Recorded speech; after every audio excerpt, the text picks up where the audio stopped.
Hello and welcome to another episode of Hunger Rush with Ashi. নমস্কার বন্ধুরা, তোমাদের সকলকে স্বাগত হাঙ্গার রাশ উইথ আশির নতুন এপিসোডে। আমি বলেছিলাম তোমাদের আগের ভিডিওতে আমরা চকলেট কেকটার আজকে ফ্রস্টিং করব। তো ফ্রস্টিং প্রসিডিয়ারটা আমরা একটু লেন্দি প্রসিডিয়ার, তো আমরা আস্তে আস্তে দেখে নিই কীভাবে এই কেকটাকে আমরা ফ্রস্টিং এবং ডেকোরেটিং করছি। Today, as I promised you, we will be decorating and frosting the chocolate cake that we made in the previous video. So, without wasting much time, let's start the video. তো চলুন আমরা আগে ফ্রস্টিংটা বানিয়ে নিই। তার জন্য আমরা চিনিটাকে একটু চেলে নেব। For making the frosting for the cake, we have to sift the sugar. তার জন্য এখানে আমি নিয়ে নিয়েছি 1/2 কিলো গুঁড়ো চিনি, সেটাকে একটু চেলে নিতে হবে। For making the frosting, I have made 1/2 kilo powdered sugar. I have powdered the sugar in the blender and now I will sift it. পুরো 1/2 কিলো চিনিটা আমার লাগবে না, কিন্তু আমি এক্সট্রা করে রেখেছি, যদি যতটা দরকার হবে ব্যবহার করব। I will probably not be using the entire 1/2 kilo of sugar, but I have just made extra so that if I need, I may use it. চিনিটা চেলে নেওয়া খুব ইম্পর্ট্যান্ট, কারণ না হলে বাটার ক্রিমে দানা দানা থেকে যায়। So sifting the sugar is very important because otherwise you will get granulated buttercream. So once my sifting is complete, I will shift the sugar to another bowl. আমার চিনিটা চেলে নেওয়া হয়ে গেছে, এবার আমি এটা একটা অন্য পাত্রে ট্রান্সফার করে নিলাম। এরপর একটা বড় মিক্সিং বোলে আমি নিয়ে নিচ্ছি দুটো বাটার, মানে 200 grams butter. So in a large mixing bowl, I will add 200 grams of unsalted butter. এইটা unsalted baking butter, তো এইটাই আমি ব্যবহার করছি। আপনারা salted butter ইউজ করতে পারেন, কিন্তু ক্রিমের জন্য unsalted বাটারটাই প্রয়োজন হয়, কারণ salted বাটারে বেশি নুন হয়ে যায়। বাটারটা দেখুন ঠিক এরকম হবে, যাতে আঙুল ঢোকাবেন আর ওটা নরম থাকবে কিন্তু শেপটা হোল্ড করবে। The butter should be soft enough that if I push into it, it will create a depression but still hold its shape. আমি একটা ইলেকট্রিক বিটার ইউজ করব এখানে বাটারটা বিট করার জন্য। ঠিক এইভাবে বাটারটাকে আমায় বিট করে নিতে হবে। I will be using an electric beater to beat the butter. Now the butter is in room temperature. বাটারটা কিন্তু আমরা রুম টেম্পারেচারে নিয়েছি। ফ্রিজ থেকে বার করে বাটার ব্যবহার করলে কিন্তু বাটার ক্রিম তৈরি করা যাবে না। So if you are taking out your butter from the fridge and doing this, it is not going to be possible to beat it up. I will add 1/4 cup of sugar or 1/2 cup of sugar at a time. চিনির গুঁড়োটা আমি 1/2 cup করে use করব, যখন যতটা লাগবে। চিনিটা add করার পর আবারও এইভাবে ঘুরিয়ে ঘুরিয়ে বাটারের সঙ্গে ওটা বিট করব। তারপর একটা স্প্যাটুলার সাহায্যে সমস্তটা গা থেকে কাছিয়ে নিয়ে এক জায়গায় জড়ো করে আবারও বিট করব। So once we start beating the sugar and the butter, you will see some dry mixtures. So we have to scrape down the bowl from time to time and keep beating. And now we will be adding chocolate ganache to this. এবার আমরা এর মধ্যে একটু chocolate ganache add করব। আপনাদের বলে দিই আমি কি করে এই চকলেট গানাশটা বানিয়েছি। আমি একটা 250 ml এর ক্রিমের প্যাকেট নিয়েছি, আমুল ফ্রেশ ক্রিম, এবং তার সাথে আমি নিয়েছি 2 cups অফ চকলেট। আমি ডার্ক চকলেট কম্পাউন্ড নিয়েছি, সেটাকে ছোট ছোট টুকরোয় কেটে নিয়ে 2 কাপ চকলেট আমি ব্যবহার করেছি। আগে ক্রিমটাকে একটা পাত্রে মাইক্রোওয়েভে 2 মিনিট গরম করে নিয়েছি, তারপরে কুচনো চকলেটগুলো ওর মধ্যে দিয়ে 1 মিনিট স্ট্যান্ডিং টাইমে রেখেছি। তারপরে ভালো করে পুরো মিশ্রণটাকে একসাথে মিশিয়ে দিয়েছি, আর আমার চকলেট গানাশ তৈরি হয়ে গেছে। এই চকলেট গানাশটা 12 ঘন্টা সেট করতে সময় দিতে হয়। So I have made the chocolate ganache with the help of Amul fresh cream, 1 small container, and 2 cups of chopped chocolates. I have heated the Amul fresh cream for 2 minutes in the microwave and then added the chopped chocolates into this. After that, I have stirred it continuously to form a smooth batter. And then I have set the ganache aside for 12 hours so that it is in a perfect beatable consistency. This takes 12 hours at least to set. So I will take a portion of the ganache. দেখতে পাচ্ছেন আপনারা গানাশটা কত সুন্দর হয়েছে। এই গানাশটার একটা portion আমি butter ক্রিমের মধ্যে নিয়ে নিলাম। এবার এটাকে আমি বিট করব একসাথে। Mixing the ganache into the buttercream, I will now beat it all together with the help of an electric beater. কেকের ভেতরের লেয়ারগুলো আমি পিওর গানাশটা দিয়েই ফ্রস্টিং করব এবং বাইরেটার জন্য এই গানাশ বাটার ক্রিমটা বানাচ্ছি ফ্রস্টিং করার জন্য। So I will be frosting the insides of the cake layers with pure ganache, pure chocolate ganache, and for the outside frosting I'm going to be using this buttercream ganache. So we have to follow the same drill. Beat it, scrape down the sides of the bowl and beat it again. একইভাবে যেভাবে আমরা butter cream করেছিলাম ঠিক সেইভাবেই আমরা এইটাকেও কিন্তু bit করে নেব। বিট করতে করতে চারিদিকে যখন ছড়িয়ে যাবে আবার একটা স্প্যাটুলা দিয়ে সেটাকে ভালো করে কাছিয়ে পরিষ্কার করে আবার বিট করতে হবে। দেখুন বাটার ক্রিমটা কত ফ্লাফি হচ্ছে। You can see how creamy and fluffy our buttercream is becoming. This is exactly the consistency that we are looking for. So we'll beat it for some more time. At this stage, I will taste the sweetness of the buttercream. বাটারক্রিমটা কতটা মিষ্টি হলো বা মিষ্টিটা ঠিকঠাক হলো কিনা সেটা এই স্টেজে আমরা একটু টেস্ট করে নেব। আমাদের আরও কিছুটা চিনির প্রয়োজন, তাই আমরা আরও কিছুটা চিনির গুঁড়ো অ্যাড করে দিলাম, around half a cup more. So we thought we'll need some more sugar. So we added half a cup more of sugar. এইভাবেই আরও 4-5 মিনিট খুব ভালো করে বিট করে নিলেই রেডি হয়ে যাবে আমাদের buttercream. In the same manner, we will keep beating this for 4 to 5 minutes more and our buttercream will be ready. আমার আরেকটা ছোট্ট ভুল হয়ে গেছিল। বাটারক্রিমের মধ্যে 1 চামচের মতো 1 চায়ের চামচ মতো ভ্যানিলা এসেন্স আমরা অ্যাড করব। So we will add 1 dash of vanilla essence, around a teaspoon, into our buttercream and mix it all together again. আবারও আমরা পুরো জিনিসটাকে একসাথে মিক্স করে নেব। এবার আমরা আমাদের আগে থেকে বানিয়ে রাখা চকলেট কেকটাকে প্যান থেকে বার করে নেব। We will now demold the cake. So for that, I will run a knife all along the edges of the pan. প্যানের চারদিক দিয়ে একটা ছুরির সাহায্যে ওটাকে একটু আলগা করে নিলাম, নিয়ে একটা প্লেটের ওপর আমি ওটা উল্টে নিলাম। So I will demold the cake on a large plate. Because we have used parchment paper all around the pan, it was much easier to demold the cake. কেকটা ডিমোল্ড করা খুব সুবিধা হয়েছে যেহেতু আমরা চারিদিকে পার্চমেন্ট পেপার লাগিয়ে দিয়েছিলাম। এবার আপনারা দেখতে পাচ্ছেন কেকটা একদম রেডি হয়ে গেছে।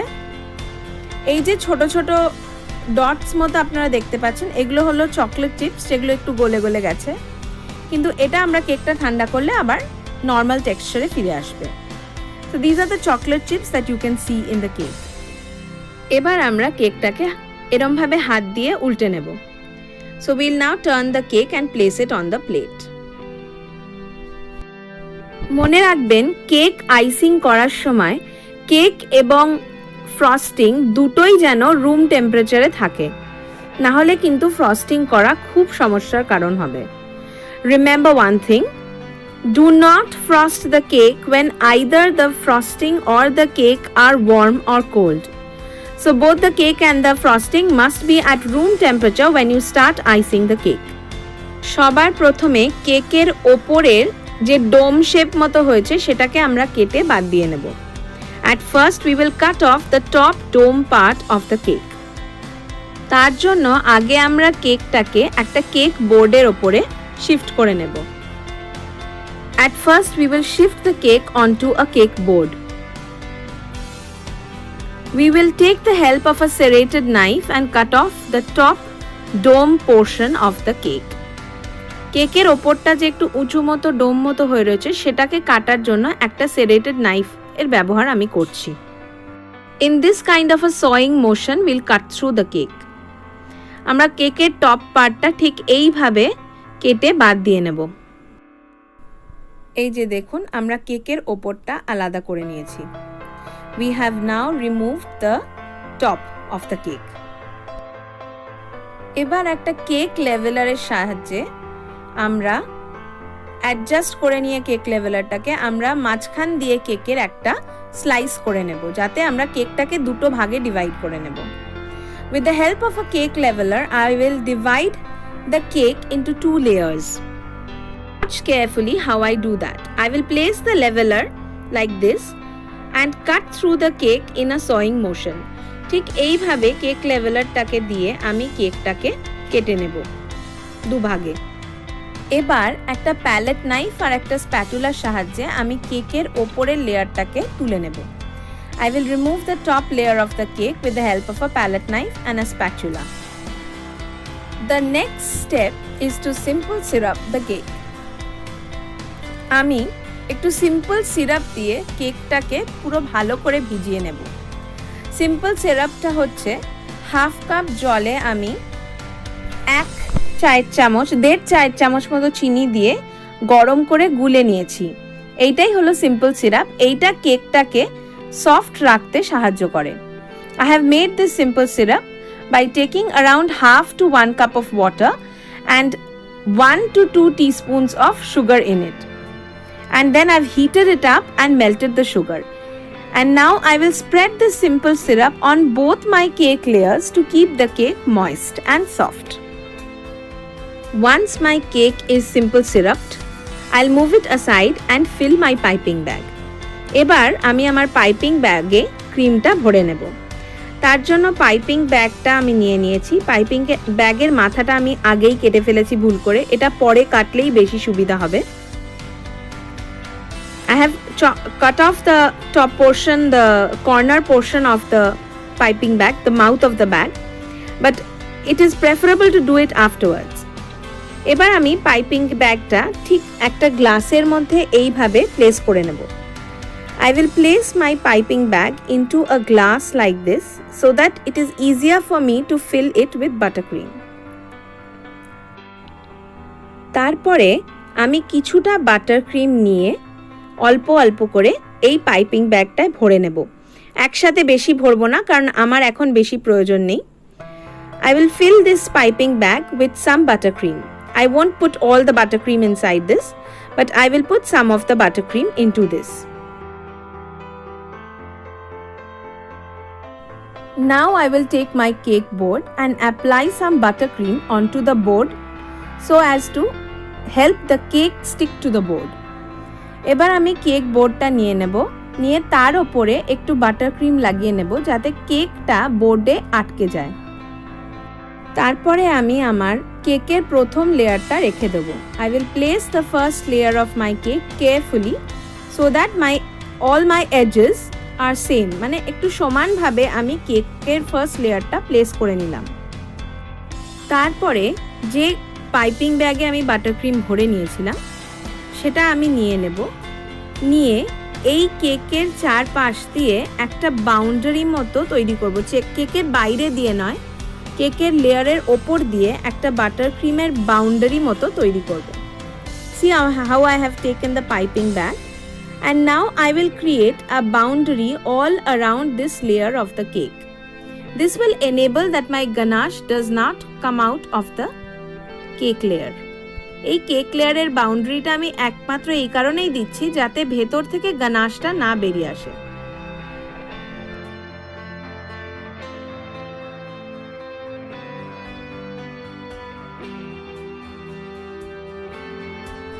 And now I will start filling this layer of cake with ganache. Ganache দিয়ে আমি কেকের এই লেয়ারের ফ্রস্টিংটা করে নেব। প্রথমে পুরো এরিয়াটায় অল্প অল্প করে গানাশটা নিয়ে নেব, নিয়ে একটা প্যালেট নাইফের সাহায্যে পুরো জিনিসটাকে সমানভাবে স্প্রেড করে দেব। I will take portions some spoonfuls of ganache and dab it on the cake layer, and then I'll spread it evenly with the help of a palette knife. Make sure that your frosting is evenly spread out. সমানভাবে ফ্রস্টিংটাকে spread করে দিতে হবে। তারপর আমি আমার ওপরের cake লেয়ারটা নিয়ে সেটাকে উল্টো করে এই লেয়ারটার ওপরে প্লেস করব। I will take my top layer of the cake and I will turn it upside down and place this. এইটা উল্টে দেওয়ার কারণ হচ্ছে যাতে ওপরটা আমার সমান থাকে। I will turn this layer upside down so that I have a flat top. And now I will frost the cake. For frosting the cake with buttercream, I will take some buttercream onto my spatula and spread it on all parts of the cake, on the outside wall of the cake. এবার আমি কিছুটা buttercream আমার স্প্যাটুলাতে নিয়ে বাইরের দিক দিয়ে কেকের ভালো করে জাস্ট এমনি প্লেন জাস্ট দিয়ে দেব, যাতে করে আমরা এটাকে ভালো করে স্প্রেড করতে পারি।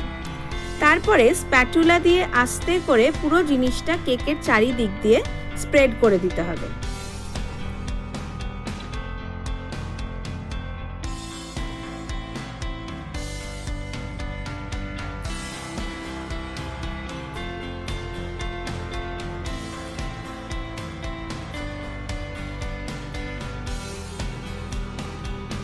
যেহেতু আমার কাছে টার্ন টেবিল নেই, তাই আমি কাজের সুবিধার জন্য আমার কেক প্যানটার ওপরেই আমি কেক বোর্ডটা বসিয়ে নেব এবং ঘুরিয়ে ঘুরিয়ে আইসিংটা কমপ্লিট করব। একটা কেক স্ক্রেপারের সাহায্যে আমি এক্সেস ক্রিমটা তুলে নেব এবং কেকের গাটাও আমার সমান হয়ে যাবে এইভাবে। Because I do not have a turntable, I am using my cake tin on which I have placed my cake board. And now with the help of a cake scraper, I will scrape out the excess frosting from the outer wall of the cake by turning the cake slowly as I scrape through. এইভাবেই আমি বাকি কেকটার গাটাও frosting করে নেব। ফ্রস্টিংটা ভীষণভাবে সমান হওয়ার খুব প্রয়োজন নেই, কারণ এই কেকটায় আমি একটা রাস্টিক লুক দেওয়ার চেষ্টা করেছি, তাই জন্য একটু আনইভেন থাকলেও কোনো প্রবলেম হবে না। I am not trying to make absolute fine edges of the cake because this cake will have some rustic look because I am using fresh flowers in the cake. So that is why I will do the frosting well, but not absolutely perfect. It doesn't have to be absolutely perfect. Once the outside is done, I will frost the top of the cake. In the same manner, I will dab some buttercream onto the top and then smooth it out. কেকের গাটা আমার হয়ে গেছে frosting. এবার আমি ওপরে frosting দিয়ে নিয়ে নেব কিছুটা বাটারক্রিম, নিয়ে আবারও প্যালেট নাইফের সাহায্যে স্মুথ করে পুরোটায় স্প্রেড করে দিতে হবে। ঠিক এইভাবেই আমার পুরো কেকটা ফ্রস্টিং করা হয়ে গেল। I have completed frosting the entire cake in this manner. And now I will keep it in the fridge to set for some time. Half an hour to 1 hour I will keep it in the fridge. এই কেকটা আমার frosting হয়ে গেছে। এবার এটা 1 থেকে 1.5 ঘন্টা বা আধ ঘন্টা থেকে 1 ঘন্টা আপনারা ফ্রিজে রেখে দেবেন সেট করার জন্য। আমাদের কেক চিল হয়ে গেছে। এবার আমরা ডেকোরেশনের জন্য কিছু গোলাপ ফুল নিয়েছি। এবারে ঠিক দেখুন আমি কিভাবে এই গোলাপ ফুলগুলোকে প্রিপেয়ার করব কেক ডেকোরেটিং এর জন্য। My cake is chilling in the fridge, and in the meantime I will prepare my roses which I will be adding on top of the cake. The first thing I will do is cut off the stem to the length I need. আমি গোলাপের ডাঁটিগুলো কেটে নেব, ঠিক যেভাবে যতটা আমার প্রয়োজন ততটা আমি রেখে বাকিটা কেটে নেব।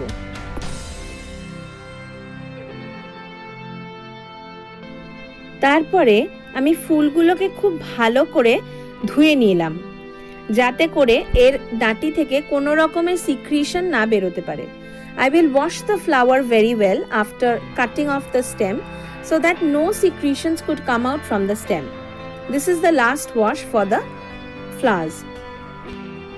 এরপর ক্লিং র্যাপের ছোট ছোট টুকরো কেটে নিয়ে ফুলগুলোর স্টেমগুলোকে মানে ডাঁটিগুলোকে আমি ভালো করে র্যাপ করে দেব, যাতে এর থেকে কোনো রকম সিক্রিশন কেকের মধ্যে না যায়।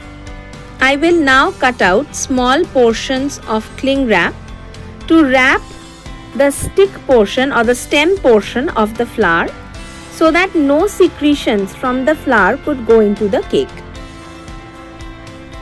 এবার আমরা ফ্রিজ থেকে কেকটা বার করে নিয়ে এলাম। আমরা এবারে কেকের মধ্যে ফুলগুলো কিভাবে সাজাবো ভালো করে দেখে নিন। Our cake has chilled in the fridge, so we have taken it out, and now watch how we decorate the cake with the fresh flowers. At first, I will poke holes into the points where I want to add flowers so that it's easier for my flowers stems to go inside. প্রথমে একটা স্কিউয়ারের সাহায্যে আমি ছোট ছোট কিছু গর্ত করে নিয়েছি কেকের মধ্যে, যেখানে আমি এই ফুলগুলো অ্যাড করব যাতে আমার ফুলের যে ডাঁটিটা সেটা ঢোকাতে সুবিধা হয়। এবার আমি সেই গর্তের মধ্যে ফুলগুলোকে প্লেস করে দেব।